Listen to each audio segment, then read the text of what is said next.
So this week I heard an alarming statistic that almost 50% of Americans felt that this travel ban, this Muslim travel ban, was actually a good idea.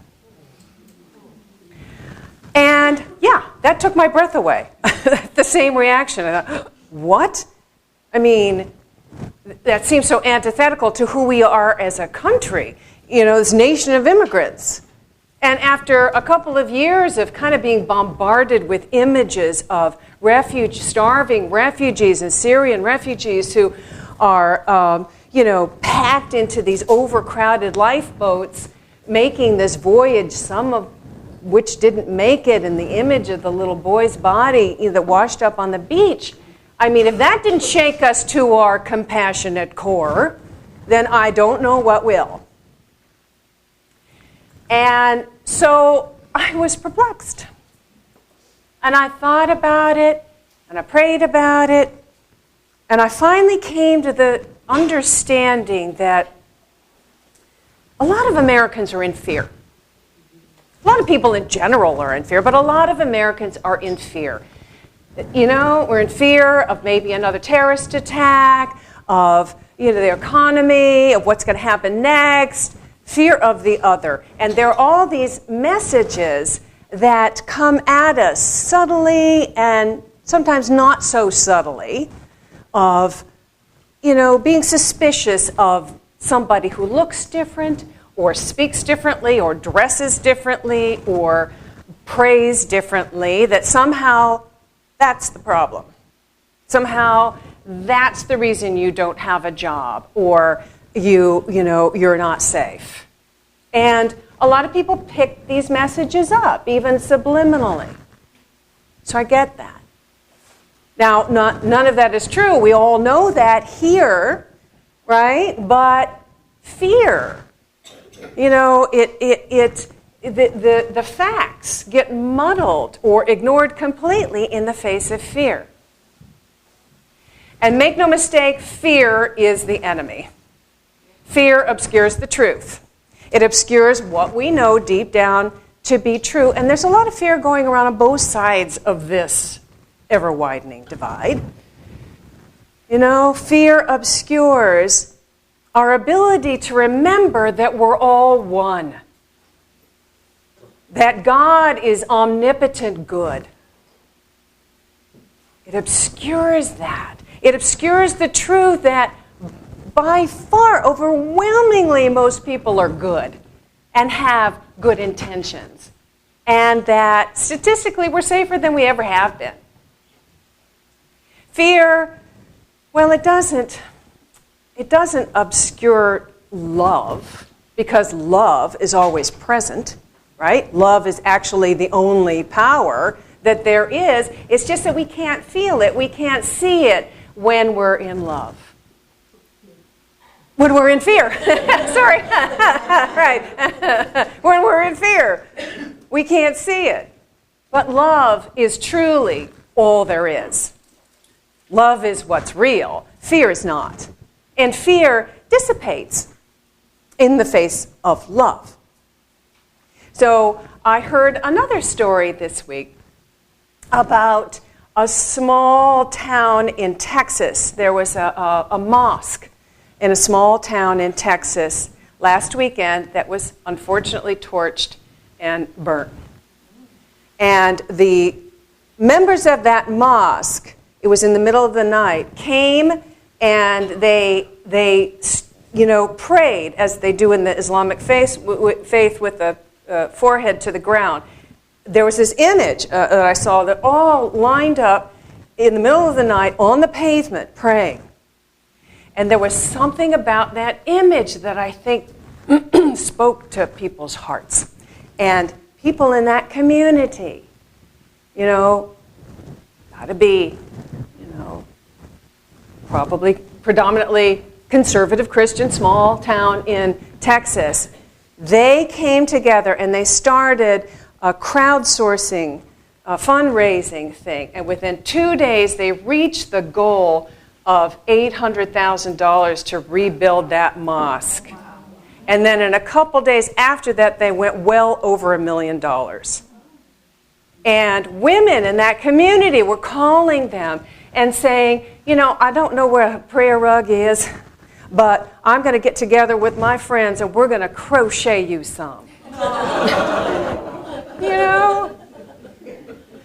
And there was this also a very small Jewish congregation there, very small. And the rabbi called the imam and said, please come and use our synagogue to come and pray and hold your services. Now that's the power of love. You see, any fear, any feeling of differences or otherness, that just dissolves. That's the power of love. That's who we are. And when it becomes personal and it touches us in our community, it's amazing how compassionate we can be. Even in Texas. It's amazing. Even in North Carolina. Even here. I have a feeling this is kind of making a lot of sound. So we're just going to take it. We're just going to take that off. Okay.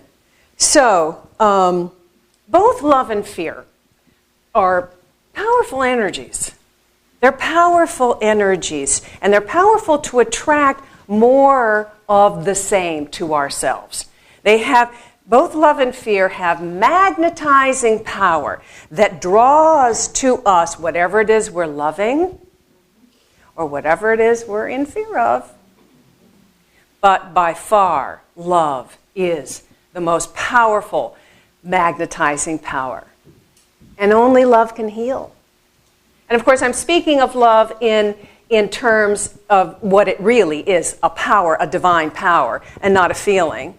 Not referring to the love that you would have for a spouse or children or a pet. But that power, that's the energy of God in us. That power of love. Now, sometimes we get a glimpse of that power when we're falling in love, when we are witnessing our children do something really amazing, when we're petting a cat or a dog, or enjoying a really good piece of chocolate. We get a glimpse of that. But love is so much more. It is the power that creates the universe and expresses as each one of us. That's the power of love. Charles Fillmore said that God does not love anybody or anything. God is the love in everybody, in everything. God is the love. Man becomes loving by permitting that which is God to find expression in word and act. Amen. Isn't it? Yeah. Yeah. But see, we can't experience it when we're in fear. We can't, and I have to admit, sometimes on the surface, it feels like there's a lot of scary stuff going on. And it's a challenge to stay centered. I admit it. It's a challenge to stay centered in love. And I know a lot of people who just don't want to hear what's happening. They don't want to watch the news. They don't want to read the newspapers because they don't want to get sucked into that negative energy. And believe me, I understand that.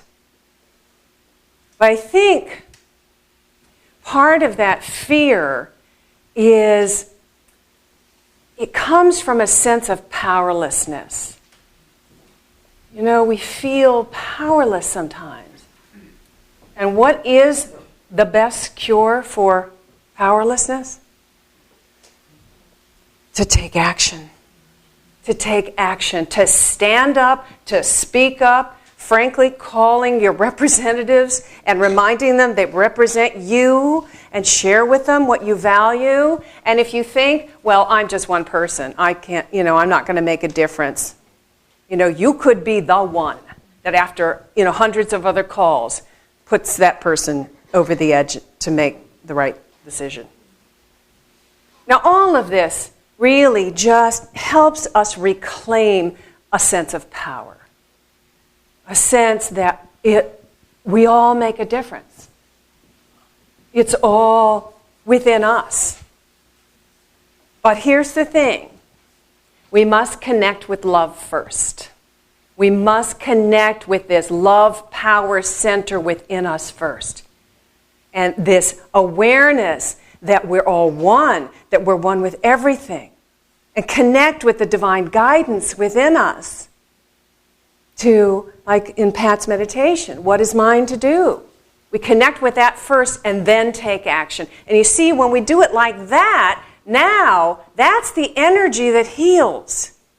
Now that's it. That's the healing energy. If we do it from a place of fear or anger, it's just building up more fear.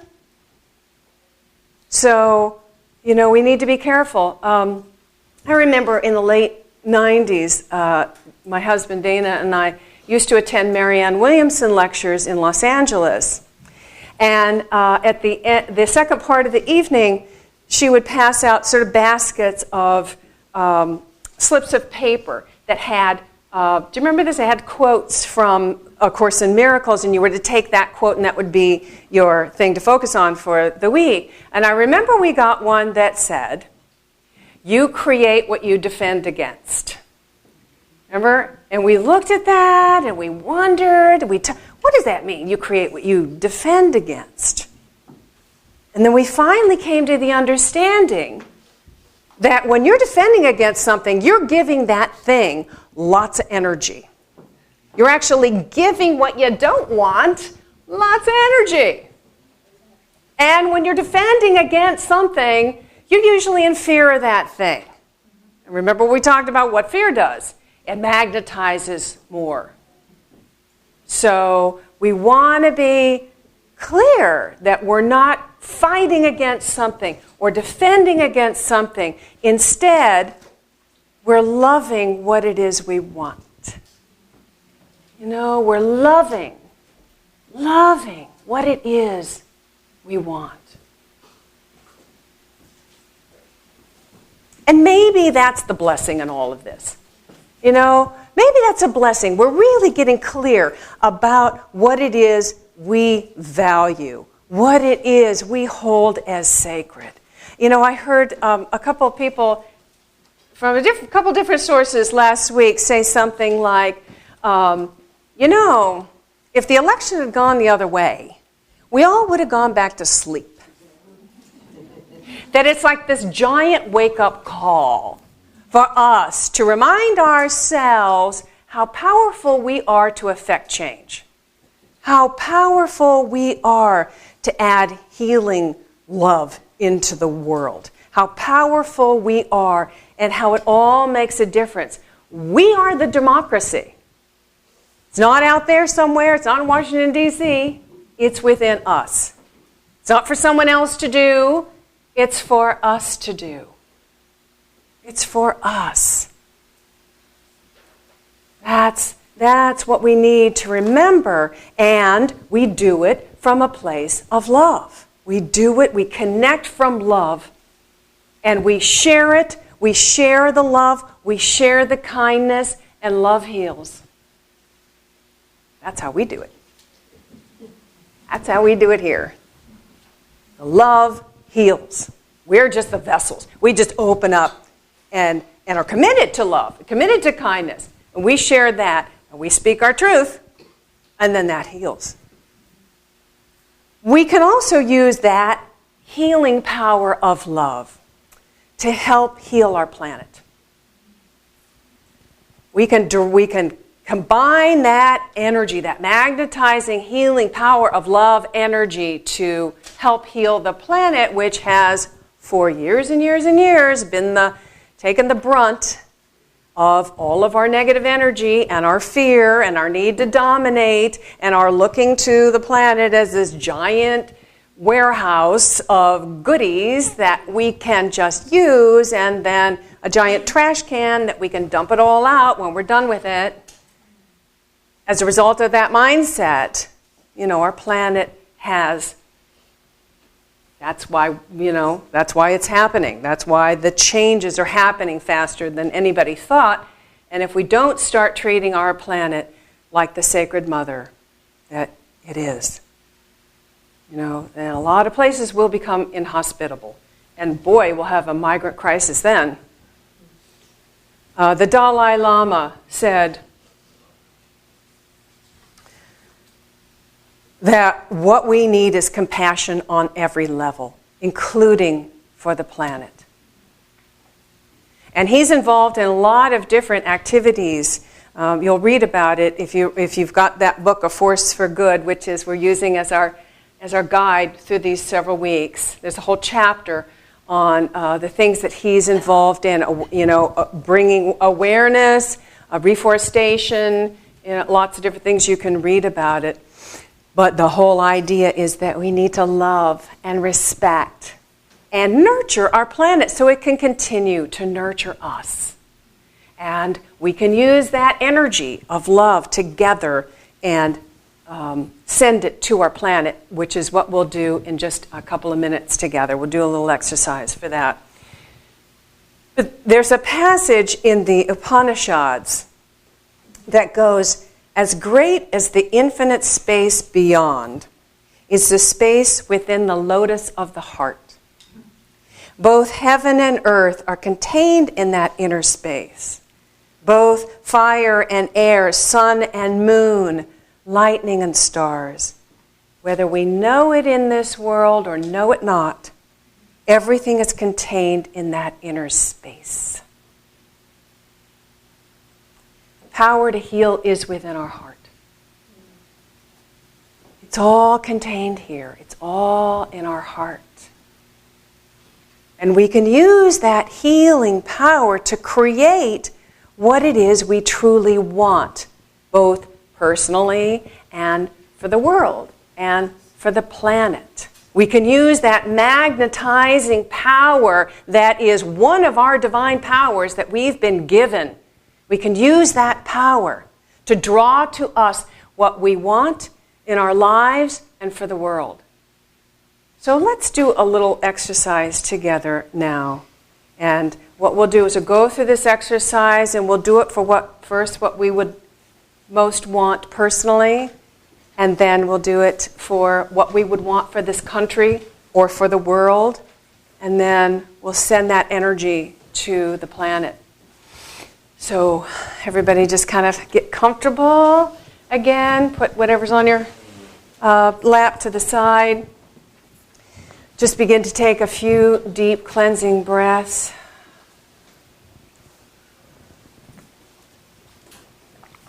Reconnect with that center.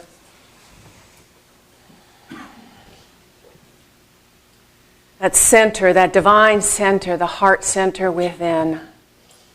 That power and presence that creates the universe is right here, right in your heart center. The lotus of the heart where all heaven and earth are contained. It is who we are as an expression of the divine. We have been given this power of love that is healing, transformational, and can magnetize into our life what we truly want. So just feel that energy of love at that power center of the heart. And imagine now a light beaming out, shining out, radiating out from your heart center like a giant headlight beaming out in front of you. And that light could be pink. If you see it that way, it could be white, whatever you prefer. But it is definite and it is there. And now into this light, place whatever it is that you desire most. Whether that's for more joy, better relationships, maybe a committed relationship, increased prosperity. Don't be shy of that. Remember, the more you have, the more you have to share. It could be fulfillment, creative fulfillment, career fulfillment, personal growth. It could be physical or emotional healing.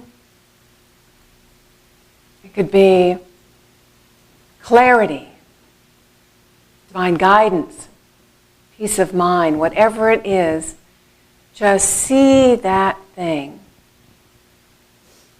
in this light, immersed in this light, surrounded by this light.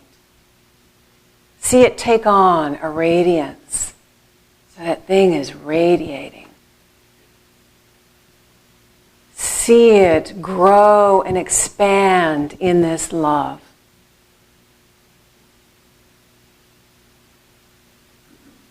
This is our power that we've been given, this magnetizing power. Know that you are magnetizing those experiences to you.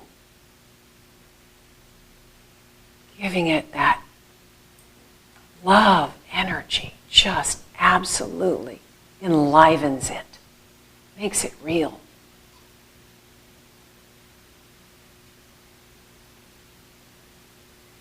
Breathe that in. Feel your oneness with it. Whatever it is that you desire, that you've put in that light, that's who you already are. That's who you already are. And now into this light of divine love that is emanating from this heart center, from this power center, this beaming light of love. Now place what you desire for this country or for the world. It could be true inclusiveness, diversity, opportunity, prosperity for all, for everyone. Good health care for everyone. Justice, a government that really truly reflects us.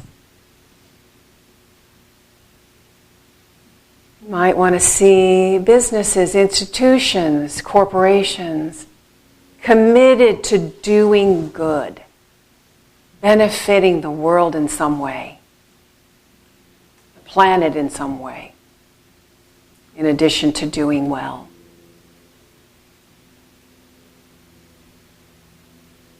Peace, harmony, communication, open-heartedness, whatever it is, see it in that light. Immersed in that light, surrounded by that love. See it take on a radiance of that love. Watch it grow and expand in that love.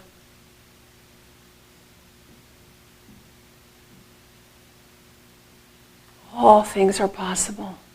It's all possible. And with our directed intention and this power of love that we've been given, we magnetize it and bring it forth. Now breathe that in. And now into this same radiant light that is that divine power within you that is moving through your heart, radiating, beaming out from you. Place our planet. Just see the globe immersed in this light. See it take on the radiance of this light. imagine it breathing in this light. We are sharing a breath with this planet. We breathe out, it breathes in. It breathes out, we breathe in. Imagine now all the people of Earth awakening to this, remembering that it is part of us, that it is sacred, treating our Earth with love, kindness, respect, all sharing that same breath.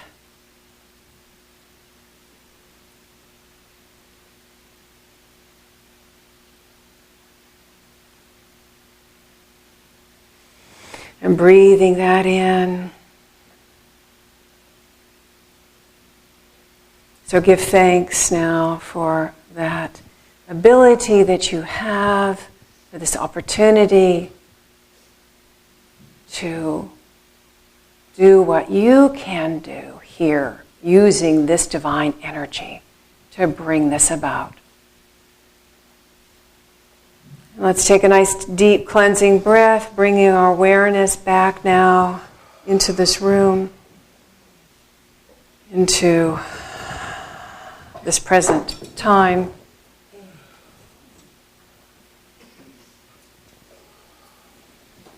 All right. How'd that feel? Did you get a sense of that feeling real, taking on something that was becoming more solid? Yeah. Would anybody like to share anything that any clarity that came with that, or feeling that you got? All right, well, just continue to work with that. We're recording this meditation. We're going to put it up on the website so you can come back to it and do it again. Yeah, do it over and over. Yeah. Okay. Good. So, yes. Real quick. What I was thinking was, we've all heard thoughts become things, and so if more of us have those thoughts of loving and caring and generosity to others, it will bring it about. Right. And it's like wearing the pins. I gave away at least 10 of them since last week, and I went and replenished as I walked in, and just sharing the love and the thought. Common thoughts. Right. Yeah. It's that power of doing it together, this combined energy that really makes it very powerful. Yeah. So this week, just pay attention to your thoughts, really kind of pay attention. If you feel like you're getting hooked into that negativity, you get pulled into that fear, it's okay, don't beat yourself up. Just when you're aware of that, just bring your attention back. Bring it back to that heart center, that power that you just experienced, that powerful heart center. Bring it back there and bring it back to the idea of opening to divine guidance. What is mine to do? What is mine to do? What is mine to be? Yeah. All right. Namaste.